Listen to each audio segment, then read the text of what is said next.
O Observatório da Imprensa está de volta na edição de hoje, as repercussões na mídia daqui e do mundo sobre a tragédia que atingiu o Japão. Convidamos diversos correspondentes para analisar a cobertura da tragédia pela mídia mundial. Começamos ouvindo o depoimento da correspondente Cláudia Sarmento, que há mais de um ano vive no Japão. Em linhas gerais, a gente pode dizer que as TVs dedicaram mais reportagens às vítimas da tsunami no nordeste do país do que ao desastre nuclear em Fukushima. As equipes japonesas chegaram rapidamente às áreas atingidas e ainda continuam transmitindo de lá imagens muito impressionantes da destruição.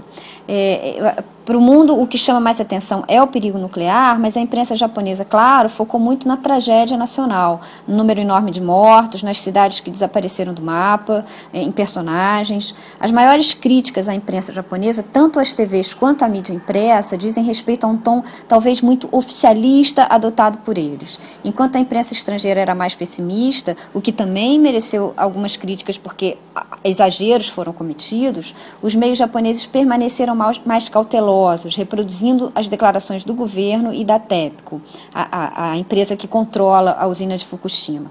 Na verdade, houve ataques aos dois lados, tanto à cautela japonesa quanto ao enfoque sensacionalista de alguns veículos internacionais. Analistas com quem eu conversei sobre esse assunto me disseram que o público japonês se sentiu perdido, sem saber em quem acreditar, ainda mais no momento em que o governo perdeu totalmente a credibilidade. E, além disso, as explicações técnicas dadas por especialistas convidados pelas TVs em debates eram muito técnicas, difíceis de serem entendidas por um público leigo. Para o jornalista Arthur Dapiev, que recentemente esteve no Japão, é complicado analisar o papel da imprensa japonesa e da própria população do país sob uma ótica ocidental. Eu acho que existem duas coberturas de imprensa muito claras, né? Os japoneses estão cobrindo como japoneses. Eles estão cobrindo uma catástrofe que eles sabem que não vai acabar com o país deles, né? Eles estão lá milhares de anos sobrevivendo a catástrofes proporcionalmente maiores que essa, talvez, o terremoto de 23, que destruiu Tóquio inteira, ou as bombas, ou a própria guerra, com todos os bombardeios, não só o bombardeio atômico. E o Ocidente, que de maneira geral tem uma tendência a medir os outros pelo seu próprio metro, né? Então o Ocidente meio que cobrava, eu sentia nas entrelinhas, uma reação dos japoneses como se fosse o ocidental reagindo àquela situação. Não, mas não tem pânico, eles se portam assim, eles não falam as coisas diretamente. Eles são assim, né? A cultura deles é uma cultura da insinuação, da educação para não ferir o outro. É um idioma onde raramente você escuta a palavra não, porque eles acham uma maneira diferente de negar ou de dizer que vão fazer depois. E o Ocidente ficava meio exasperado, as pessoas não estão em pânico, elas não estão saqueando as lojas, e nunca farão, porque não é da cultura japonesa. E o Japão, ao mesmo tempo, nos irritando, a cobertura, de certa forma, porque a gente também queria que a cobertura fosse igual à nossa, e não é, né? O noticiário deles é muito sóbrio, né? E mesmo vendo a TV, o sinal aberto, sem ter tradução, ela toda em japonês, dá para notar que o clima foi descontraindo, os programas foram voltando ao normal, as pessoas voltaram a sorrir. Não é uma denegação, eles não estão omitindo da humanidade uma ameaça gravíssima, mas a maneira deles lidar com problemas, de maneira geral, é sempre essa. Então a gente fica um pouco exasperado com algo que é característico da cultura japonesa. Senadora Marina Silva, esse depoimento do Arthur Dapiev é extremamente interessante, porque a mídia japonesa tem um olhar determinado, específico, porque lida com uma população que já está, digamos, treinada, vivencia tragédias com uma resignação e um grau de disciplina extraordinário. Só que os jornalistas internacionais que estão no Japão, eles estão trabalhando para um público que está fora do Japão. E aí eles adotam, digamos, esse clima menos forte, não é? Para evitar o pânico, mas transmitem isso para o mundo. Resultado, quase 20 dias depois, só hoje que a imprensa brasileira, pelo menos essa que a gente pode acompanhar, começa a ficar preocupada com os efeitos da contaminação radioativa, que é um assunto que já vinha, nunca foi omitido aqui, mas só hoje é que se começa a perceber que esse é um fenômeno que não vai ficar circunscrito ali ao Japão e que, de alguma forma, vai chegar aqui ao Brasil. Como é que a senhora vê isso? Quer dizer, finalmente, começa-se a perceber que o fenômeno não é só um cataclisma natural da divina providência ou das placas tectônicas, mas é uma coisa que tem a ver com a mão do homem também. Eu acho que o que o Arthur colocou, e, enfim, o Lessa também colocou, tem um paradoxo aí embutido, né? Ao mesmo tempo em que nós temos uma tecnologia que nos permite ter um conhecimento em tempo real de tudo o que está acontecendo e até nos possibilita fazer essa avaliação que o Arthur acaba de fazer de uma forma muito competente, de que nós olhamos as pessoas pelo nosso olhar, por aquilo que nós sentimos, como nós reagimos, e esperamos que elas tenham o mesmo comportamento. E, obviamente, que isso muda de cultura para cultura, de realidade para realidade. No entanto, eu acho que há uma aprendizagem para todos nós que deve permanecer, que é de como nós vamos ter claro que não estamos no controle, que existe uma ilusão de controle da situação, nós não estamos no controle, determinados fenômenos, quando acontecem e eles são avassaladores, como é o caso do terremoto que vem em seguida o tsunami, se isso se combina, não é, com um estilo inadequado de viver, aonde a tecnologia, por mais que nos ajude em vários aspectos, também ela nos fragiliza em outros, como é o caso da geração de energia, né, utilizando o urânio e fazendo com que a radiação e os resíduos possam se constituir em verdadeiras armas mortíferas, não só para a população do entorno, mas inclusive com o risco de atingir outros países. Esse aprendizado tem que ficar, e é por isso que no Brasil agora as pessoas começam a debater essa questão que já foi anteriormente no passado, né, algumas décadas atrás, bastante debatida e que depois teve um certo arrefecimento, mas o Brasil precisa olhar e rever o protocolo de segurança, não é, das suas usinas nucleares. O Brasil precisa rever o seu programa nuclear e precisa, com certeza, ter claro de que os riscos não são os mesmos do Japão, mas são outros riscos. Aqui a gente nem precisa, não é, de um terremoto, aqui basta uma chuva torrencial, com deslizamentos, com problemas que podem nos levar a situações de completa insegurança, colocando em risco a vida das pessoas. E um fato no meu entendimento, patente. Não é? No Brasil, nós não temos a necessidade que tem os japoneses, que tem os franceses em outros países, de uma alternativa tão radical para a geração de energia. Aqui nós podemos ter uma matriz energética limpa, diversificada e segura. Por quê? Existem fontes que não são tão baratas, mas a energia nuclear não é barata, é muito cara e é insegura. Renato Lessa, essa atitude de mais ou menos de uma relativa displicência inicial, né, com relação à questão da radioatividade, né? Porque a imprensa dava sempre, os jornais americanos dando, mas não estavam muito alarmados. A coisa começa a ficar nos últimos dias, né? E a energia nuclear hoje é global, são raros os países do mundo que não tem uma ou duas complexos nucleares. Como é que vai ser isso agora? Vai ser agora uma corrida geral para começar a consertar as usinas? É um fenômeno interessante, né? Quer dizer, um fenômeno terrível, mas interessante para nós analisarmos.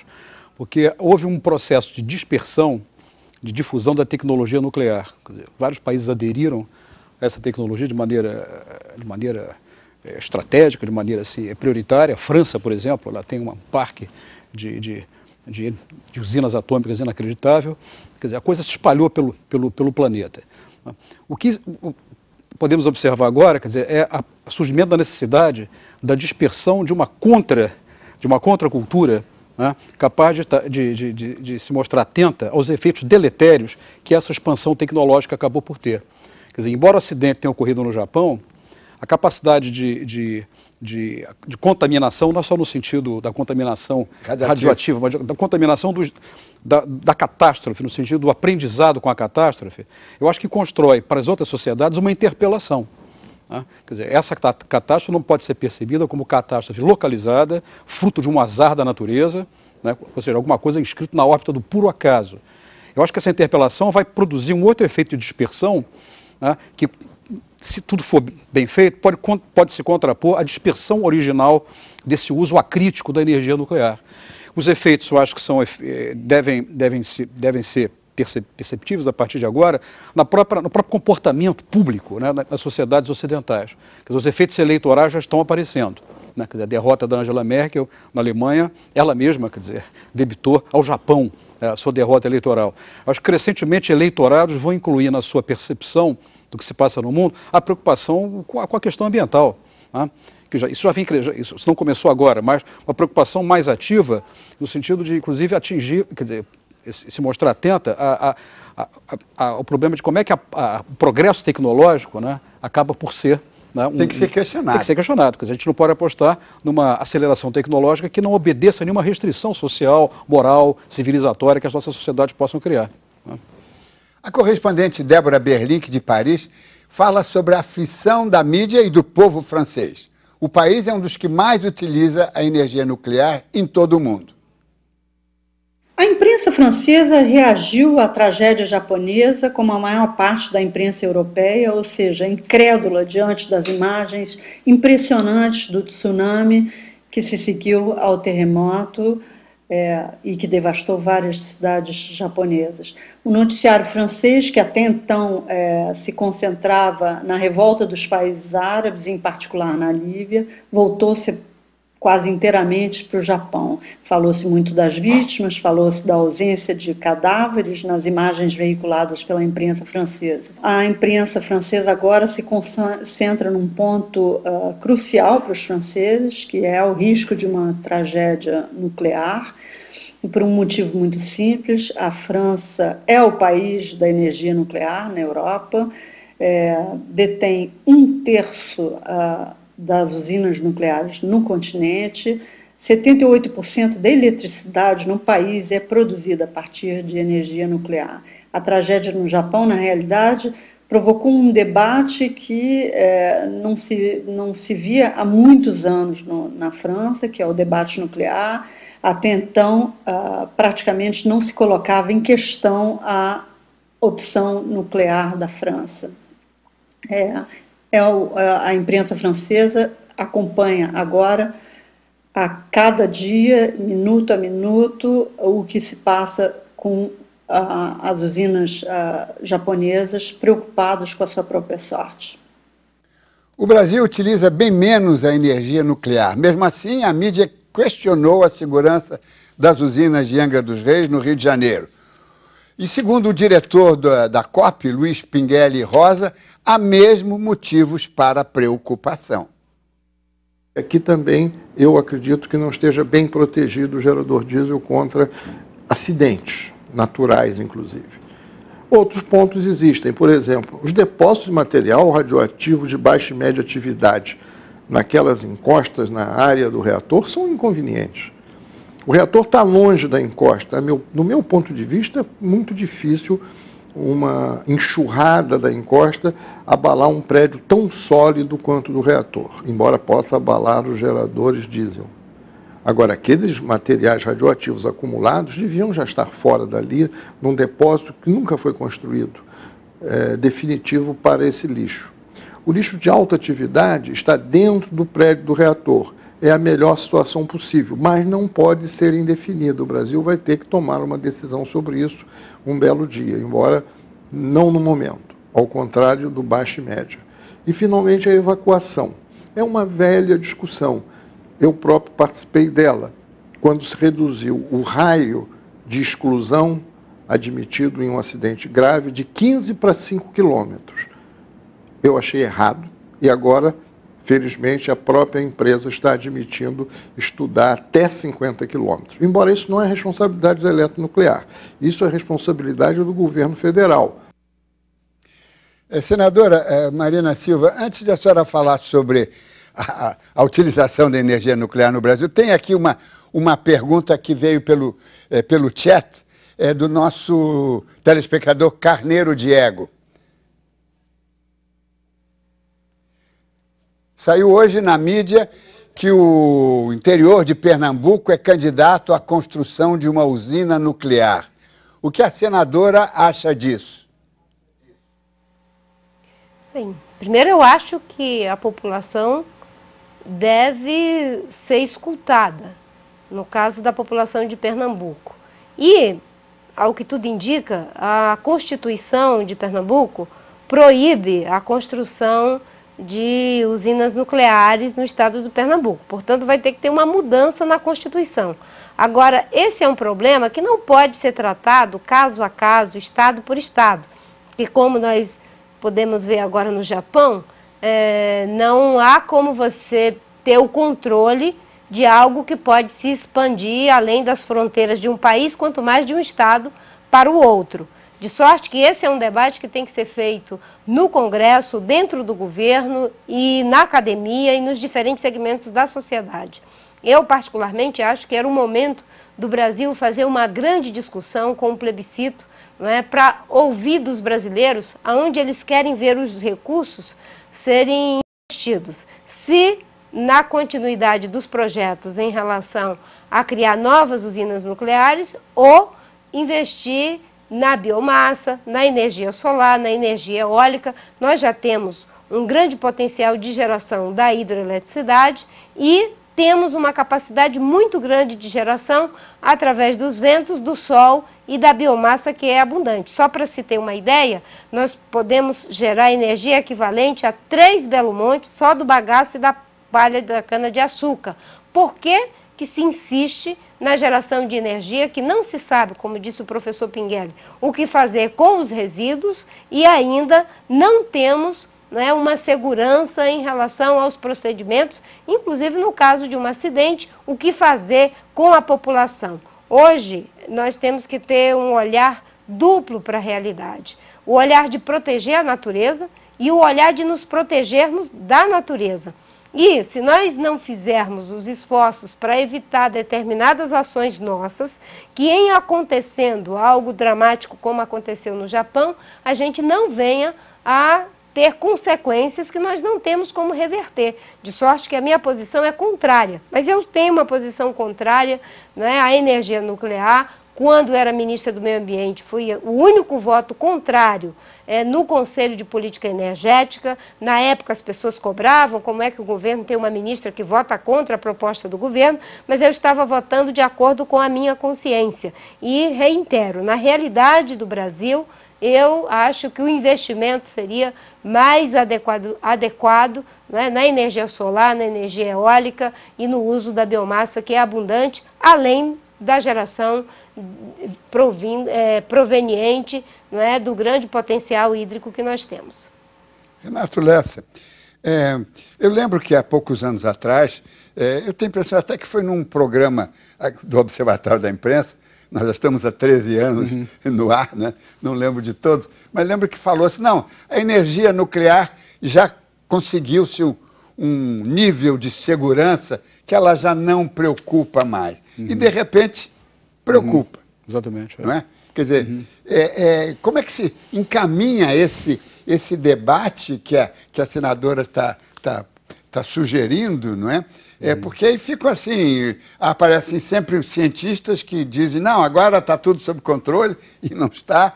Como é que se pode ver isso, inclusive, organizar isso politicamente? Né? Quer dizer, é uma avaliação comum, crescente, de que as usinas de última geração seriam mais seguras, porque elas seriam, quer dizer, o seu cálculo, o seu projeto levaria em conta problemas observados nas gerações anteriores. Havia, portanto, um certo otimismo a respeito da nossa capacidade de lidar com coisas perigosas e minimizar efeitos deletérios que podem resultar daí.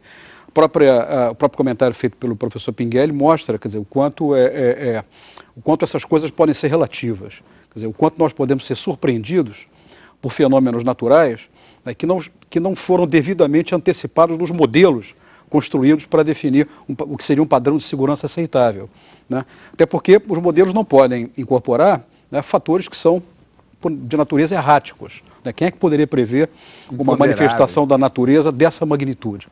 Nenhum modelo prévio, e os japoneses fizeram isso com seriedade, quer dizer, em função da própria história que aquela sociedade tem com um tema dramático do nuclear, quer dizer, uma sociedade que sofreu 2 bombardeios nucleares, o único caso no mundo em que isso aconteceu. Atômicos, então, atômicos, pois é, atômicos. Quer dizer, então é de se supor que houve uma grande, digamos assim, seriedade tecnológica, cuidados, quer dizer, critérios com relação à construção das usinas. Ainda assim, elas demonstraram uma imensa vulnerabilidade. Eu não sou especialista nisso, mas eu imagino que talvez aquelas usinas tenham obedecido aos critérios mais rigorosos existentes hoje no que diz respeito à sua construção, dada a história, né, sísmica do Japão, dada, enfim, a geologia daquela região.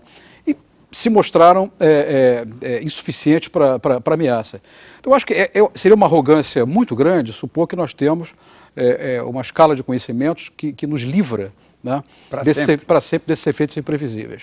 Né? Agora, isso é um tema político por excelência, é um tema que eu acho que é um dos grandes temas que podem, inclusive, revascularizar a vida política de diversas sociedades, claro, cujas agendas já estão esgotadas pela descrença em mecanismos governamentais, formas tradicionais de fazer política. Essa é uma agenda nova, porque é uma agenda que vem de um desafio, né? Que se não for enfrentado, quer dizer, acho que exatamente a viabilidade, a sustentabilidade da presença humana no planeta acaba por ficar interpelada, né? Claro. Vamos fazer um intervalo e voltamos daqui a pouco.